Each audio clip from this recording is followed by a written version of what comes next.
strong.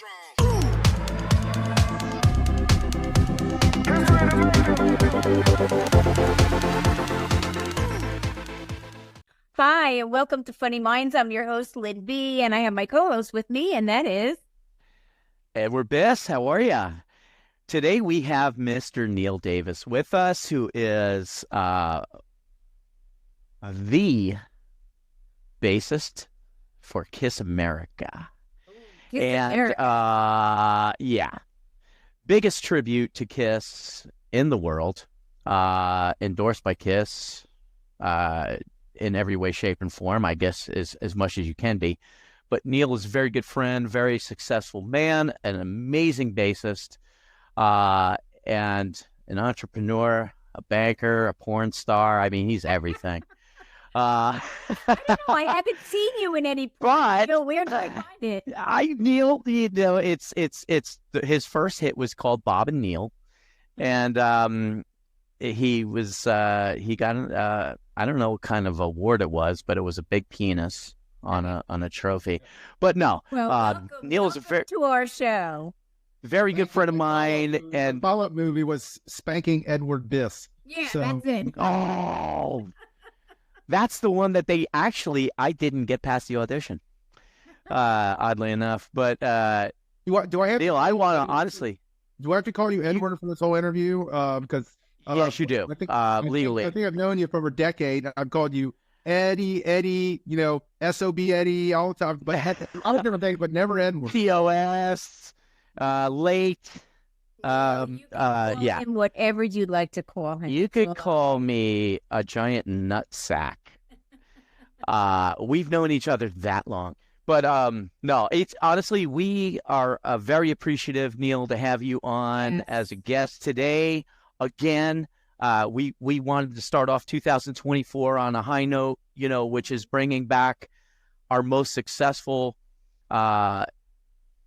guests from the previous year, which you were, obviously, and get an update on what's new and what's going on. And believe me, I know, but I want you to tell everybody that has dialed in to listen to you, Neil, because we've had quite a bit of success with all your interviews and everything, and so everybody's pretty excited to see what you got going on now and what you just had happen prior to the new year. Well, I'm putting some new shrubberies in the front yard, so that's about it. So no, it's hey, we've been gosh, I'm trying to think. I bet we've known each other at least a decade. Playing two. Yeah, you lost a decade somewhere.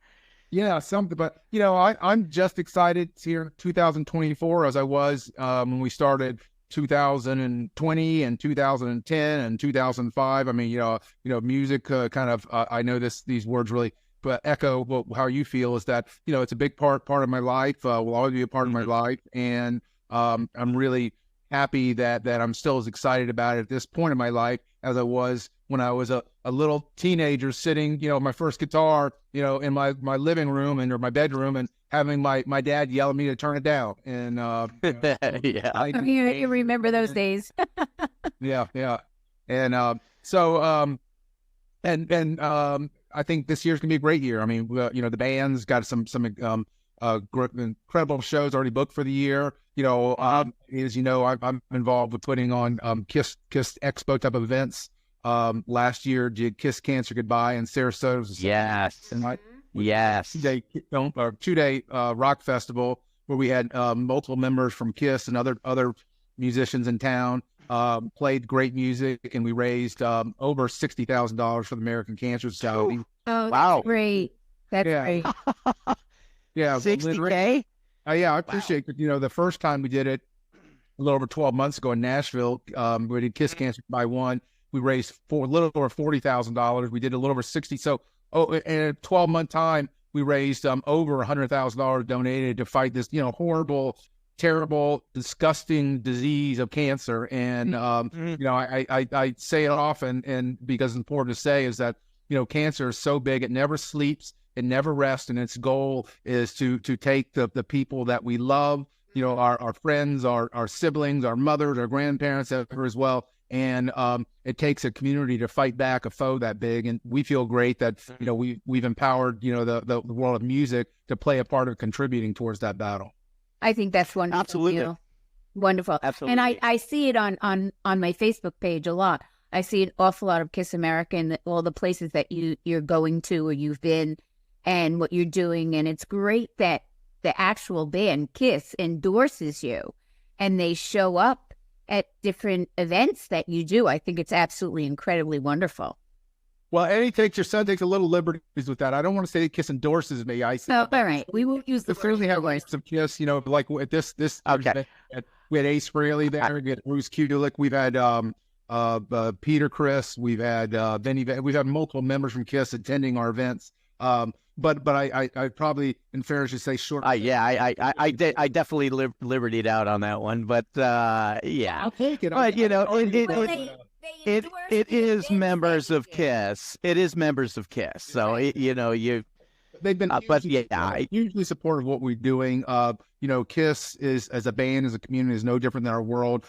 Many people have been touched. There's been lives lost. The original manager from Kiss, Bill Coyne, passed away from prostate cancer. The second drummer, Eric Carr, passed away from cancer. Yes. The original drummer had male breast cancer, and fortunately, won that battle. Still survives as an advocate for cancer. And many of the crew members over the year have been taken from us for this disease. So again, that's no different than every kind of microcosm of communities across the country and the world. It's not, doesn't discriminate against who it goes after. So Neil, how did you get started with Kiss America?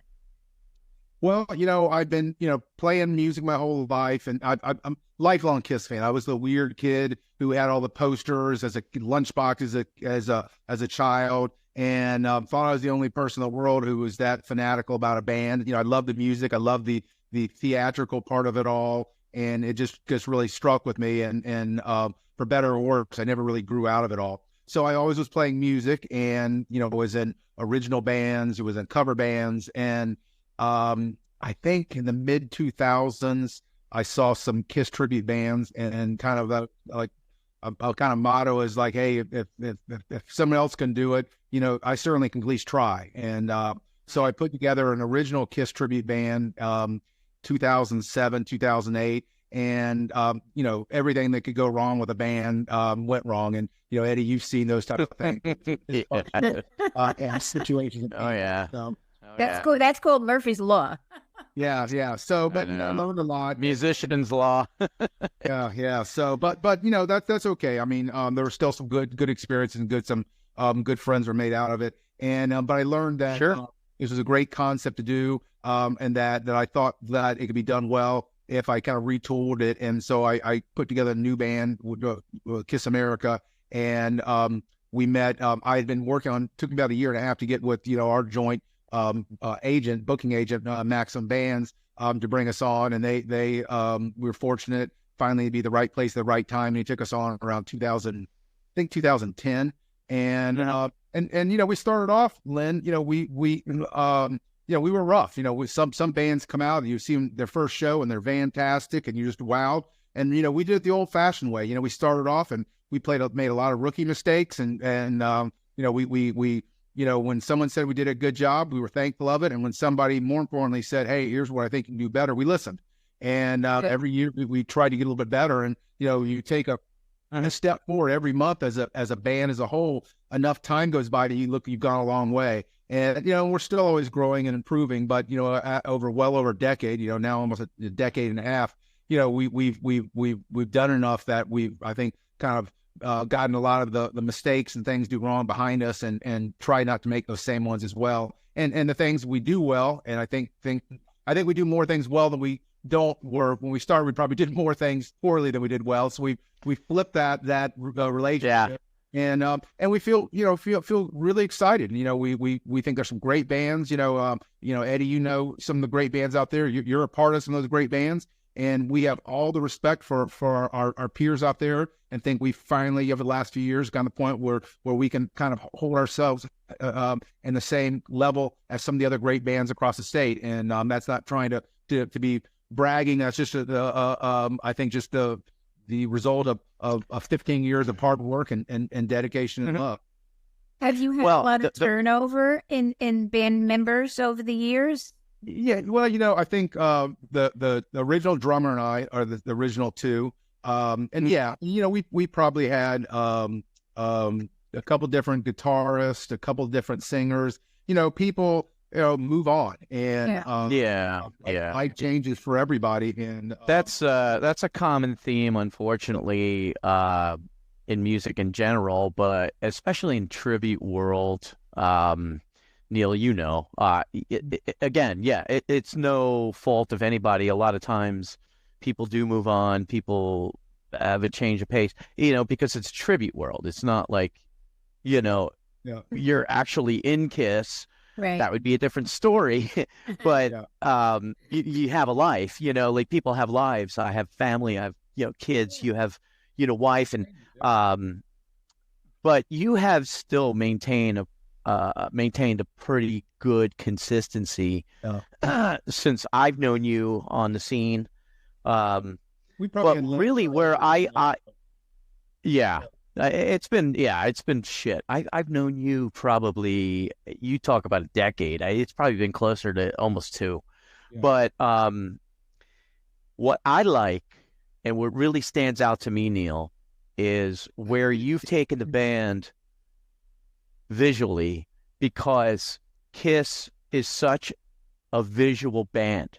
Mm-hmm. I mean, obviously, rock and roll personified, like everything that they've ever done is pure rock and roll as far as music. Mm-hmm. But their allure is the visual. Yeah. And you have taken that about as far as you can take it. I'm talking about not just the visual of the musicians, but the stage. I mean, you've invested a lot. You've done a lot. You've worked with Sean. You've done the tank. I mean, talk about that a little bit. Yeah, well, Kiss is as much visual as it is audio, and there's some other bands. Motley Crue as a visual band. There's some other, but nobody to the level of Kiss. And so that's the hard work, but the exciting part of it as well. And in fact, I mean, one of the things I'm doing right now, one of the people that helps me is down at my house in the next couple of days, and we're building our tweaking our stage show for 2024. So every time people come and see us, they get a different look. So we're changing equipment for new lighting schemes, just layout and so forth as well. Mm-hmm. And we really push the envelope over. You mentioned Sean a couple of years ago. Sean Lowry. Well, you're in a band with him. Incredible machinist. I mean, he's a machinist, carpenter, set design, artist, welder. Yeah, lump every kind of skill set together. That's him. And I wanted to recreate the tank that Kiss used on their Creatures of Night and Lick It Up tour. And I didn't want to do one that just looked like a prop that looked good, that but don't touch it. I wanted one where you would stand on it and jump on it, would hold the whole band. The drummer would be on top of it all. And Sean built that for us, and we used it for a Kiss theme event in Nashville called Creatures Fest. We actually had 3 guitarists, 3 old former guitarists from Kiss, Ace Frehley, Bruce Kulick, and Vinnie Vincent were on stage at using the tank all at the same time. And it's so awesome. And then we used it 2 years ago, the Daytona Beach band shell. And yes. Yeah, I was there. I remember loading. Yeah, that was. I played the night before. I was there when you pulled up with the van and unloaded it for the first time. Yeah, and it was remarkable, man. It was like he shows up, Bob. How heavy is this tank? Oh, it was a trailer. Yeah, it's a trailer. Yeah. Like it's a literal tank. Like Sean built this in a way that you could piece it together, but it's still real to life. It's the real dimensions and size. So, we did the Friday night in Daytona, and Neil was doing the Saturday night. So he was pulling up as we were loading out. So I got to see the tank in the trailer and watch them all drag this thing out. But he built it in such a way, and Neil, obviously, he built it in such a way that it was very easy for them to piece together. I can't say easy, but as easy as possible. You know what I'm saying? Like, there's big pieces of scaffolding. There's big pieces that just take space. But he was a genius in the way he lined it all up to make it plug and play, put it all together. But it's still, it's like building a home when it's all put together. I mean, the pieces are just, large in scale. So, when we traveled with that, we traveled with 3 cargo trailers. One we had a full cargo trailer completely filled with a tank, and then 25% of another one with a tank, and the other 1.5 was all the rest of the band gear.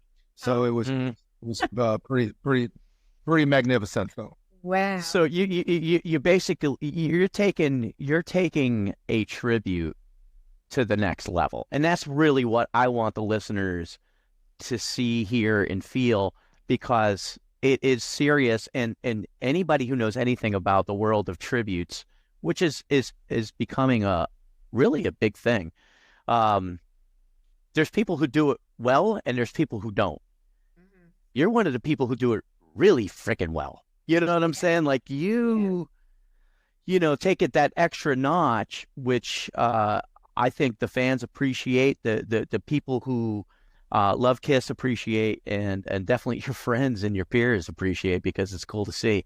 Well, you can't say you're a Kiss tribute by just putting some makeup and wearing right. No. Right. And God knows. Do what we want. God knows there's plenty of them. Yeah. So so we really wanted to do it, and there's a lot of bands out there, and there's some other ones that do a good job as well. We're not sure, but nobody. I mean, we don't cut any corners for us, and we put on the best show that we can, and we've kind of taken off any constraints that keep us from doing the things we want to do. And I tell people, I don't own a boat. I don't go golfing. I don't have any of those other hobbies that people put money into. My love is, and so instead of buying a boat, instead of buying golf clubs or doing those things, I put it all into my music, and hookers and just hookers, and hello. But that's cool. That's rock and roll. You gotta still maintain that rock and roll lifestyle. Oh, yeah, I love my hooker's called and his. No, actually, his wife is super cool, and she's cool with it. Like, she doesn't mind if he brings home like a bear or a Russian guy. Like, she doesn't care. She's cool. But she said after seeing me waking up one morning, she goes, anything aside from Edward this waking up is stuff that I can watch him do it.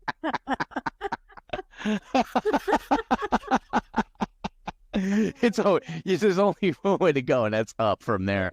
But hey, listen, you have joined forces and become very friendly with some people I know from up in Jersey, Mr. Steve Brown and PJ Farley from Trickster, who jumped in with you guys and did some good stuff with you. Talk about that, man. How did you link up with Steve and PJ and tell us?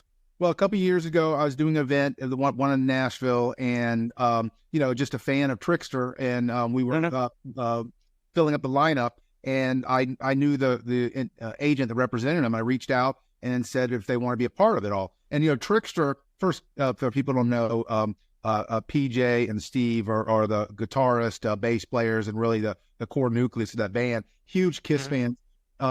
Trickster opened for Kiss on the Revenge tour in 1992. They're huge Kiss fans themselves. So they came to the event, and we're just kindred spirits. We get along great. Steve has his own guitar line and his guitar manufacturing company. He's in Sarasota. He's down here a couple times a year. Oh. He was here last week. I had dinner with him in Sarasota. Neil, we got to talk about that. I want to have him on the show. I know Steve from back in the day in Jersey, and I played with PJ in a cover band before he was in Trickster. I know those guys from way back, so I'd like to have them on. But you should. And I didn't realize he had a guitar line that was based out of Sarasota, because I was kind of curious as to how you guys, what played a role, and now that answers my question. That's pretty cool. Yeah, I did not know. And we went up to Katie, my wife, and I went to New Jersey last summer, And Mhm. he lived in New Jersey, and we went over to their house, and he's got his great man cave. You know, they have something called basements up there. I never knew what that was. Yes. Yes. Your face. Yes. He said, "I'm gonna shit in my basement." I thought he'd kill him or something. Basement, and they are instant man caves. Like it's Yeah. just an automatic.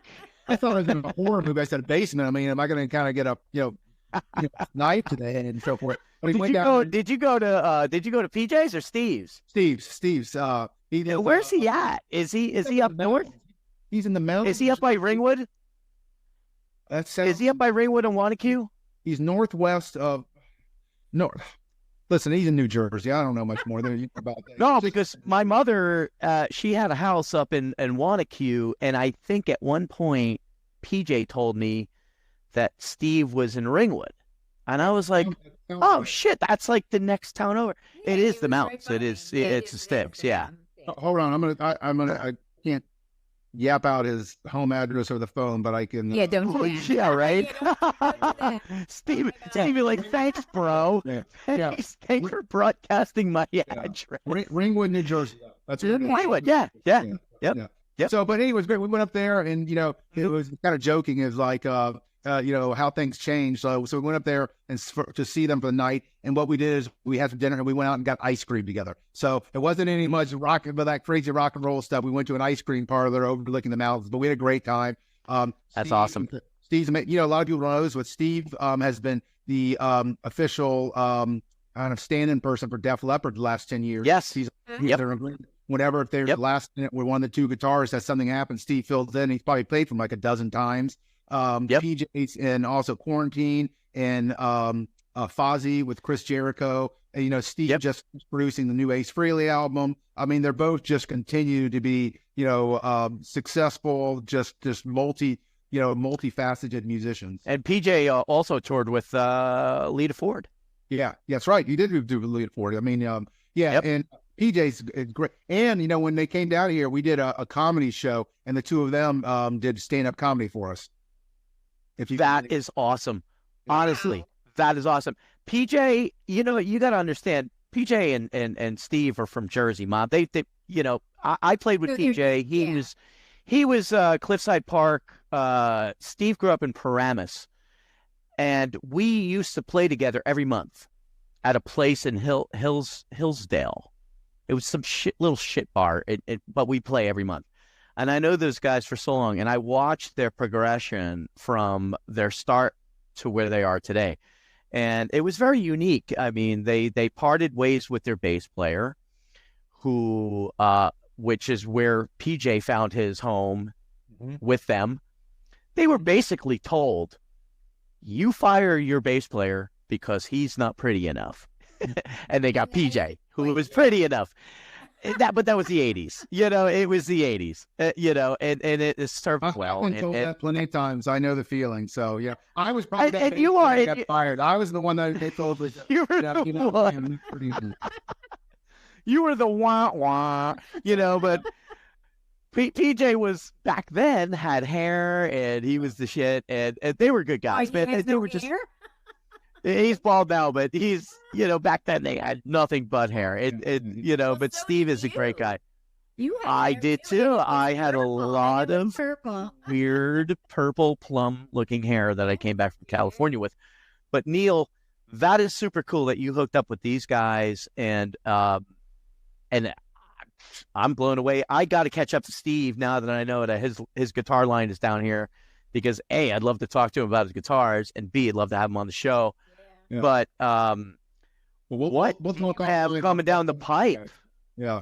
What's that? What do you have coming down the pipe this year? Well, we have next week, we're our first show of the year. We're playing, we're based out of Sarasota, and there's a Harley Davidson dealership in town that just changed hands, and they're having a bike rally in Sarasota, and we live here, but we don't get to play in our hometown that often. So we jumped at the opportunity to do that. Then we're going to Bike Week in March, going to play there. We're playing in Sun City for a private type event coming up as well. We had a Daytona band shell this summer. We're really honored. We're going to Texas to play one of the biggest bike rallies in the country. Are you going to Galveston? Yeah, we're going to hit. Yes. So, yeah, have you been there? Excellent. Yes. Yeah. Many years. We would do the AC/DC there every year. Yeah. I'll tell you what, doesn't matter what stage you're on in Galveston, it's going to be 25, 30,000 people screaming, and you're going to have time of your life. It's going to be awesome. Galveston is awesome. Texas is awesome. And you're going to be excited to get down there. Yeah. Well, I'm definitely going to want it back. Autographs. I'm going to sign them Eddie Biss. So really... You should. And you should actually expose your breasts. Yes. And get arrested. And do what I do. No, they will. And they borrow a couple with their wanting to wear. So are you trying to say that I got giant boobs? Like, do I need more than one nipple ring, Neil? Jesus. I know you like big boobs, but my God, Neil. I'm just saying that, if there's any young kind of like farm animals that need to be raised and so forth, and their mothers, they can nuzzle up to you and get all the nutrients. Don't say farm animals, because I will adopt them. I have enough room in my living room. Yeah. I will take them on. But no, honestly, Galveston is they call that, it is the, what do they call that rally? Lone Star Rally. It's the Lone Star Rally in Texas, Galveston, Texas. They usually have about 500,000 people there. Yeah. In a week's time. In a week's time. And we have been fortunate enough to play with Vince Neil, Scott Stapp, Brett Michaels, Tom Kiefer. Yeah. We've been fortunate to join some excellent talent down there. So they always have top talent, and it's really badass that they finally got you down there. Because Lone Star is going to love you guys, honestly. Yeah. You're going to score so many dudes. I hope so. Like, you really are. Yeah. You're going to, oh my God, it's going to be guys all over you. Just I get it's going to be like, oh my God, can I just blow the bassist? Like, that's what's going to happen. In fact, I just talked to one of the guys who works with us, and we're renting a big cargo trailer, and because they're providing all the back line, so we don't take that. We're taking a trailer with just special effects. So, even though we're in Texas and we're in Florida, we're going to put on a bombastic show, like, hopefully, that they haven't seen in quite a while, probably since last time you played for them. Honestly, Neil, great. It's the perfect venue for you. It's like Daytona times 1,000. So you're just gonna have a fantastic time. And there's a killer barbecue place I got to turn you on to when you're down there. That is so, like, every time we go down there, it's like a go-to. It's I think it's called McQueen's, but I'll email it to you. Mm-hmm. It's the best barbecue down in Galveston.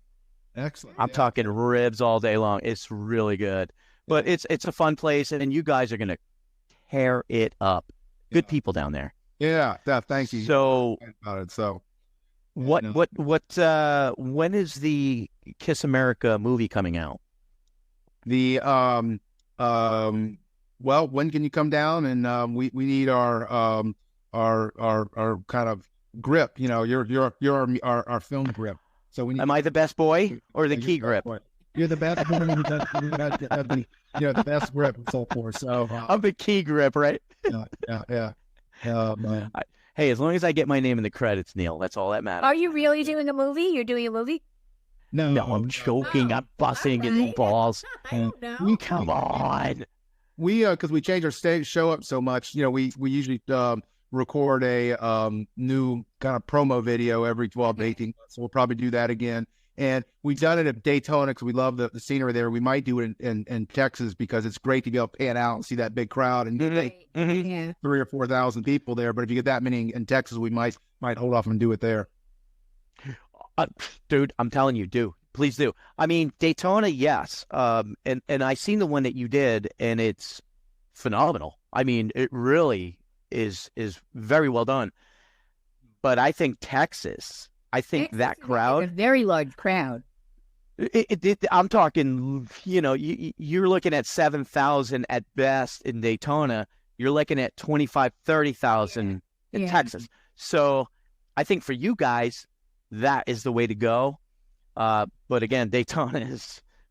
Or you love Daytona. Can you start out at Daytona and then build up to Texas like an all one promo, or no? It's too far. Whatever you want. And that's why you're the wise one. Is like, dumb males like you shut up sometime and listen to wise women like you. So we should exactly. Well said. I mean, it's a build up, It is build up. Yeah, we had a great time at Daytona last year. We were really fortunate that we become friends with a musician named Todd Kearns. Todd's right now on Todd, the Slash, in his solo band, and he plays in a myriad of other bands as well. And he was going to be over on the coast celebrating his wife's birthday right before he went on tour last summer to Europe. And we worked it out for him to come over, and he played a couple songs with us, and it was just a big highlight for us as well to be able to stand on stage with somebody with the kind of notoriety and skill set and everything else Todd Kearns brings to the stage. So my goal is to play with Ace. He's badass. Yeah, he really is. That's great. That's really great. Did you said to me, Neil, that you were gonna jam with everybody at Kiss Cancer Goodbye and everything? Did you get a chance to do that? I put on all these events, and I've rarely, just because there's things, I always say I'm going to find a couple songs I'm going to jump in. I've never done it. And actually, Steve Brown said it because he was running one of the sets, and he said, Neil, you're going to play a song with me, or I'm not going to play the rest of the time, kind of jokingly. And we got up there, and I got to play with who was on stage? He was a woman named Mariah Formica, who's incredible talent. She's in a band called Plush. She just finished touring with the Trans-Siberian Orchestra. She's one of the featured artists. Oh, I love them. Opening for their band. Awesome. Disturbed right now, the tour they're about to start. Wow. And she's actually doing a duet with the singer for Disturbed. So she was on it. I'm trying to think some great musicians on the stage. So I got to go up there and jam a song. And Eddie, you know what it is. It's just to get up there, with friends and peers and people you respect and all to play with. And it was fantastic. So it's a cool moment. It's one of those it's just a moment where you just go, wow, this is cool. And I went over and we were playing Shout Out Loud, and during the guitar solo we went over and we went back to back holding up our instruments. And Steve Brown, who who's very fit, but he's up 140 pounds on a heavy day. So you look at it, it's like I'm like Andre the Giant standing over this little guy playing. I will beat you, Steve Brown. That's great. There's a little caption next to Steve's head says, "Please don't eat me," But yeah. No, Steve is a cool guy, and that's honestly, Neil, that's cool because those are the moments that you live for and that you just never thought would happen. And here, bam. Who would have thought that karma would come around and kiss your ass a little bit? That's good. Hey, listen, you do good things happen. So here's the thing. I played in my career. I've got the big three. I've got Steve Brown, Todd Kearns, and Eddie Biss. I have played with all three of those people. So, if nothing else, I've accomplished the big three. So therefore, you could die happy, and you could just go, listen, this is like, what else do I have to do? I'm done. Absolutely. I'm done. I did it. Eddie dropped my guitar in my house. Did you really? I did. I admit it. Horrible. If there's any musicians knowing, it was just a brand new Gibson Explorer. So, and I turned around and blah, blah, blah, I'm going, oh, that's not good. And a couple months later, I dropped it on the ground. Like it came off my strap. Like it came unstrapped. It just fell. Oh my God. And I literally wanted to take a giant samurai sword and thrust it through my neck. Like I at that moment, I was like, there's no other way but to die right now. There's nothing that would, because you don't drop a Paul Stanley guitar and live. And thankfully, Neil let me live. So I'm sitting here, and you should thank him that he let me live. Did you? And he did murder me. Well, yeah, I so, did. You know, so what happens, Lindsay? I think I it's, did. You know, when you tour a lot, your stuff's going to get beat up, so you have to live with that. Normally, not in your living room it happens, but normally, so No.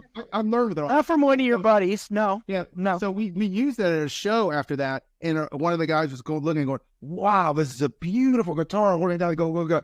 Oh, it's too bad about that chip on the neck right there. I go, Oh my God, Eddie. And so now he had a little voodoo doll of you. Yeah, So- yeah. He dropped the guitar, but he held his meth pipe in place. That stayed secure. Yeah. You know, he was able to keep that in I didn't drop my beer is the thing. So I did, like, I picked and choose my battles. But I felt very bad about that, Neil. I did, because I was like, it was one of those moments where you're like, are you shitting me? This just happened. Like, it's one of those moments where you're like you had a moment with Steve Brown going, wow, this is great. I had a moment going, oh my God, please let a shark eat me. Yeah. Just eat me. Head first, Oh my swallow God. me. Yeah, it was horrible. Yeah, that's kind of hard to come back from. And then I looked at Neil's big, beautiful house and I said, you know what? Fuck him. I'm gonna break the guitar. I'm gonna do it again. I was like, you know what? This guy is, fuck him. Fuck, I pulled a Jimi Hendrix. I just smashed it, lit it on fire. Since I saw you last, because no one will appreciate this except for you and me, I had the opportunity to go shark diving last. Oh No, no. Are you without me? Yeah. Why the fuck would you do that? Well, you know, I wanted to come over and use you for chum, you know, just like a little cut to the back of the, Hello? At least include me. yeah. I don't mind donating an arm. Yeah. God. Well, I don't need two. Yeah. Nothing below the knee right now. So You're like the $6 million Neil. So you didn't go down inside of a cage. You just fished for them. no. I started to go cage diving, and then we got there, and they said the water's too rough to use a cage, so you can look at sharks above, or you can get in the water without a cage. And I said, well, I'm over there. I was on the East Coast, and I said, well, and some other people, and it was like a couple of teenage girls and their mother. They go, we'll just get in the water, and I go, how long have you been doing this? They go, 10 years. I go, has anyone ever been bit? They go, nope. And I jumped in the water with them, and we had like 10 sharks swimming around us at some point. And I go, this is really cool. This is really cool. And I said, what the hell am I doing? It's like 15 minutes into it. I said to the lady, I go, oh, I'm getting a little seasick. I felt fine. I'm getting scared as otherwise, you know. Where did you go, Neil? You know, there's a shark diving place off of Jupiter. They've got a reef. Jupiter. Okay. That they have a shark diving expedition, and yeah, it was a great. It was a great experience. I wouldn't if my one of my kids or loved ones said they were going to go do it, I'd say no, you're not. So, but Really? Eddie, I encourage you to go do it, Eddie, but nobody else. Oh no, I'm on board. I don't even care. They could eat me. I'm good. I'll put tuna oil on myself. I'm tasty. But no, I want to do the great white dives, and I've mapped that out. And basically, what you have to do is you have to fly to San Diego, and then from San Diego, they take you to Guadalupe Island, and from Guadalupe Island, you spend. It's like a bed and breakfast, and then you're on the boat for like 4 days. You get 15 hours in the water with the great whites, but you're in a cage. And you video. But the price tag is going to run you probably about 5 G's. Yeah. All said and done. But it is for me like a dream come true. Like that would be like amazing. Well, I think for anybody, to be honest with you, you got to get your own guitar line going like Steve Brown, and then you can use those proceeds to pay for your shark diving.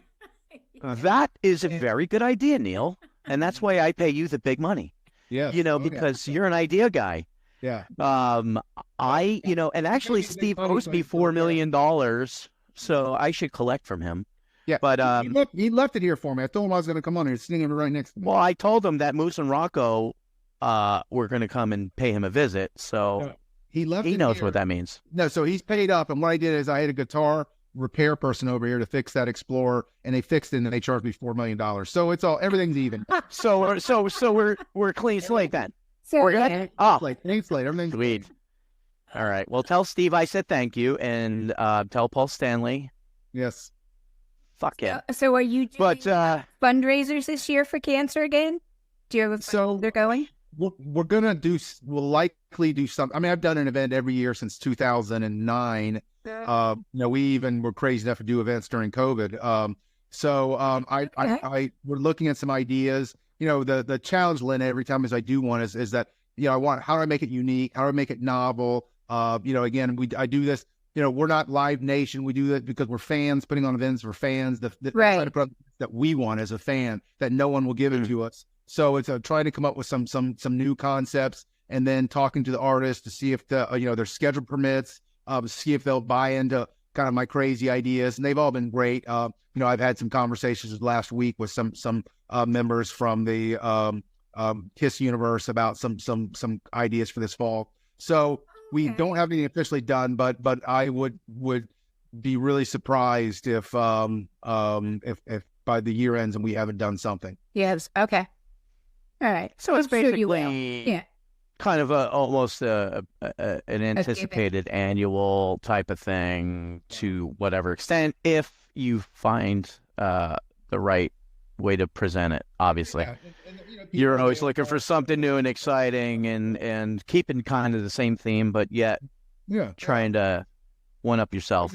Well, you look at it for bigger and better, making more money. Adding to the joy for everybody too at the same time. So I've got some concepts that we're working on right now, so we're exploring them, and then again, these musicians, they're all working musicians. They're touring, and Todd Curley, he's gonna be in Europe for the next 4 months with Slash. So if he books a fall tour, they've got to do that. They can't do my one-off event, and since we do charity and so forth, they all do them at deeply discounted cost to help support what we're doing. So I've got to understand that if they get an opportunity to go do a tour of Japan, they've got to go do that. So there's a lot that goes into these things. Right. Yeah, there's some mortgages that need to be paid. We run into the same thing with the show. You want to have somebody on the show, and you want to do a block of a couple of people, and this one can do it, and that one can't do it, and who can do it next month, and it's just trying to fit all the puzzle pieces together and make it work. But it's super cool, Neil, that you have gotten the support from these cats. Really. You can now consider friends and peers and everything else, but to everybody else, they're rock stars. Yeah. So it's super cool on so many levels, but the basic level is the actual cause itself, and it's great that you're doing that basically on an annual basis, and that's a considerable amount of money. Yeah. Lynn, one thing, October, when we have these events, is Breast Cancer Month, which is really an important thing. What a lot of people, one thing we've done though is that Pink at Breast Cancer Month, they've done a great job of recognizing that, having walks, and we support that. But the other part we talked about as much is that male breast cancer, while it isn't as common as female breast cancer, is much more prevalent than men want to do. There's a stigma about not talking about it. There's non-education about what to look for and check on it, and it can kill men just like it can kill women. So we spend a lot of time trying to, because all these KISS fans are middle-aged guys over there, and saying, hey, listen, guys, this is what this disease is for men. Here's what you need to know about it. Here's what you need to do if you see any of these symptoms, and if you do, here's where you need to go and talk to, and here's how you check yourself. So it was raising and awareness as well. On top of it, and it's not just breast cancer. There's prostate. There's a lot of different. There's a lot of different. But since we have it in October, there is always a focus on breast cancer. But we've kind of wrapped female breast cancer around with male breast cancer because Lynn, Eddie, you don't want anything to happen to Lynn, and Lynn, you don't want anything to happen to Eddie. So it's important for both of you to be aware of how this horrible disease can affect females. Well, the thing is, when you go to the doctor, I mean, more for women than for men. But it's changing now where, they're always honest about going for the mammograms and stuff like that, where they really didn't bother with the male portion of anybody, the country or anything, because it was more a woman's disease than a man's disease. which, nothing is really subject to just one person. Anybody can come down with any type of cancer.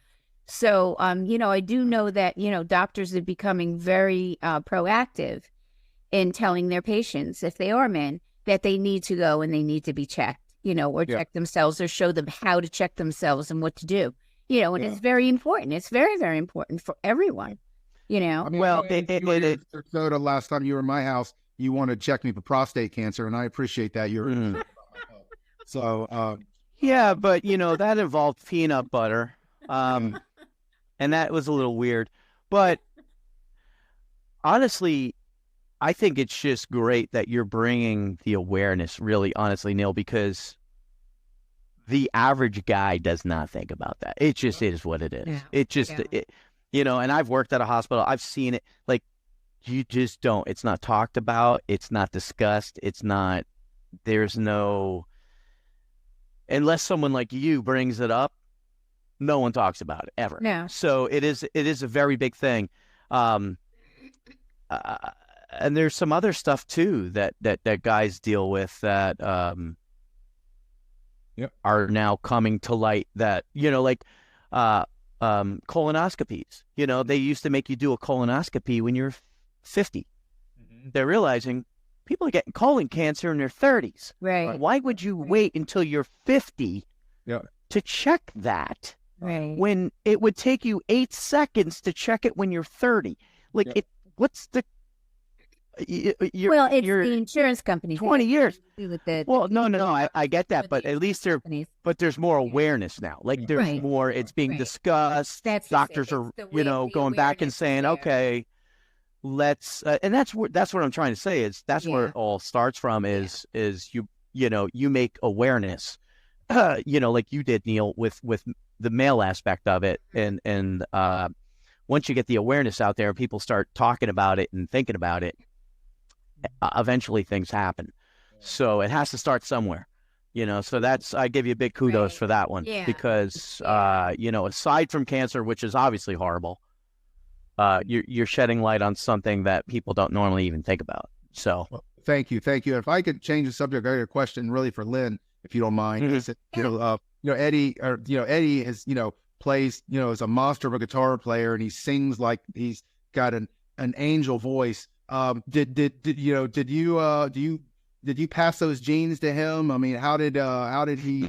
No, I mean, do you want to die instantly? Let her sing. No. In all honesty, years ago when I was in high school, my girlfriends and I. Oh, here we go. Here. We're going to be the female Beatles.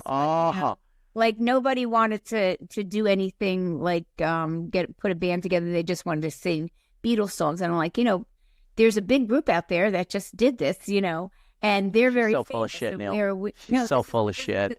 So full of shit. This is very true.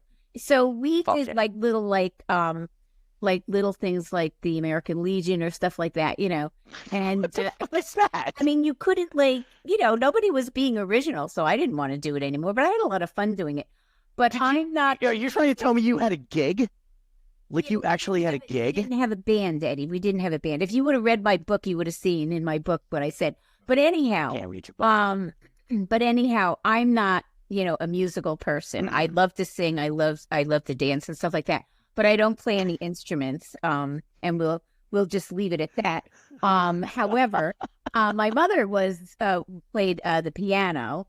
But Eddie, at 5 years old, he wanted to play the guitar, and I got him a guitar, and we went through one person after another until he found the person that was his person that was going to teach him. And I must have been like 25 people. I had lots of teachers. Honestly, Neil, that was the smartest thing she ever did. Was she didn't just buy me the guitar, she got me a teacher. Yeah.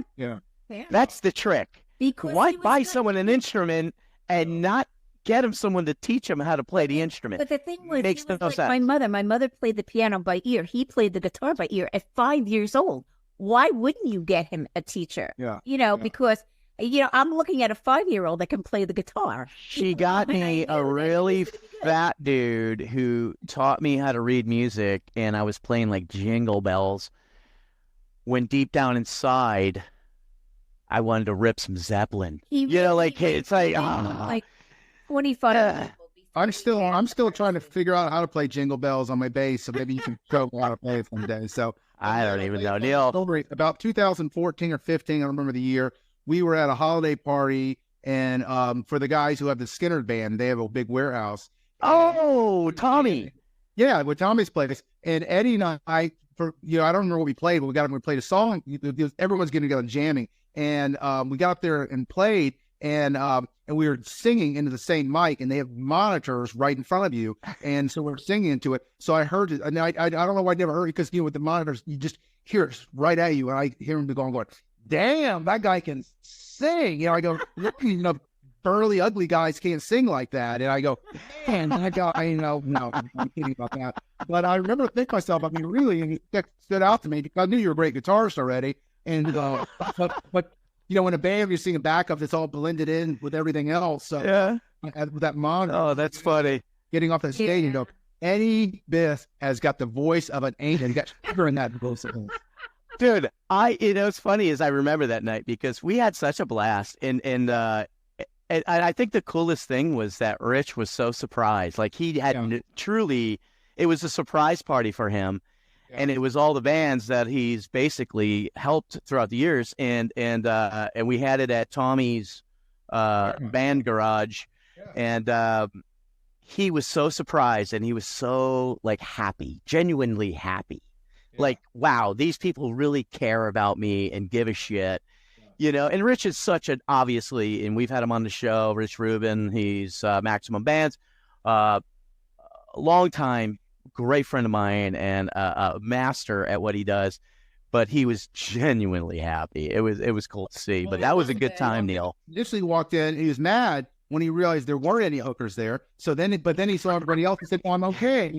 No, but then he seen you, and he was like, "Oh, I'm definitely getting blown." No, it's a good ad. Yeah, that was fun. But it was still strikes me about Eddie when we were sitting there singing together in a microphone, whatever we're singing it, and his voice came out. I said, "That is a man with some musical gifts, that were gifted through him, through his genes," because that was like one of the voice. Just about my mom. Well, I've been on the stage with him. Just not my mom. Different genes. What's the cop's name? He brought me up on stage, and then my sister and I. What's the cop's name? With the guy that you played with, the cop. What's his name? Jay. Yeah, Jay brought me up. Yeah, Jay brought me up on stage, and we sang. I sang with them, and then my sister and I sang a couple of times. And everybody left. With that band a long time ago that you were with. But, no, when I was younger, I was a singer. I did sing. But I didn't do gigs or anything like that. I mean, we, in high school, my girlfriends and I, we did that thing. But, if we had put a lot of thought into it. She sounds like a young, struggling goat. Bands. There were no tribute bands and stuff like that back then. So, Well, speaking of Jay, his band Scream Machine, God, they've been going decades strong. That's a talented lot of people. Yeah, dude, I was the original guitarist. Oh, were you the original? Mm-hmm. I was the original guitarist. It was me, Jay, Jim, and Brad, and Rich Rubin named the band. Rich came up with the name. Rich sent me an email and said, "You and Jay need to start a band, and you need to call it Scream Machine." He said, "No more M80s. You're now Scream Machine." And that's what we did. So I was the original guitarist, and we were going strong for quite some time. Yeah. And then he kept it going. And you know what the weird thing is, Neil? He still has the same set list that he had 20 years ago. He's still playing the same songs we played, Poor Jay. 18 years. I'm like, oh my God. And I text him, I'm like, Jay, dude. He's a great guy. He is a great guy. He's a great guy. He's an awesome performer. He's an awesome singer. He's one of my best friends. But the fucker needs to change his set list up. You got it. There has to be a decade rule where you go, okay, it's been 10 years. Let's put some new songs. He's happy. Neil could get away with it because he's in Kiss. I'd be okay to the same set list if you quit being so damn good looking. That's what makes me mad about Jay. True. Clean up Jay a little bit. You know? Like if he would just stop going to the gym, it would be great. Yeah, Because then he could be fat and ugly and shit. Or something, or I don't know what. Something. Put a patch over your eye, but I'm just tired of. Yes. Yes. I'm heading over to get to you, Jay. No, because he's like, he's like flexing his flactoids while he grabs his mic. Yeah. And Funny.